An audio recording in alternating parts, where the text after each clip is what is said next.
sa kamanghod nga hubog napatay ang maguwang nini nga babae. Managsilingan ra ang managsuon nga sila si Shirley Porol, 59 anyos o Ricky Porol Sr., 52 anyos dito sa lungsod sa San Juan sa Siquijor. Gisaysay sa anak sa suspect nga ang nakahaling sa kasuko sa pasangil sa kakapuyo sa iyang iyaan nga mao'y nangnawat sa mga manok sa iyang amahan.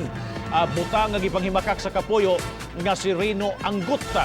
Dihang nangatog na unta o padong nang nangatog sila Shirley o Serino, gibuak ni Ricky Sr. ang bildo sa bintana o ang pultahan sa bahay sa nagkapuyo dayong gipanigbas ang duha.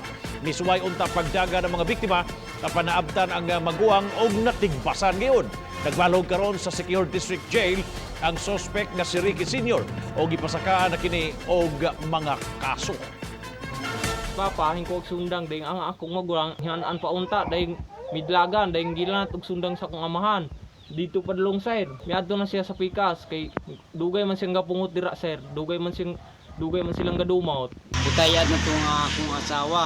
Unya pag butayad sa akong asawa, hiling itong hingon pa na ako nga ay usa ka. Ako kang patyon. Gilanat ko, di dalagan ko.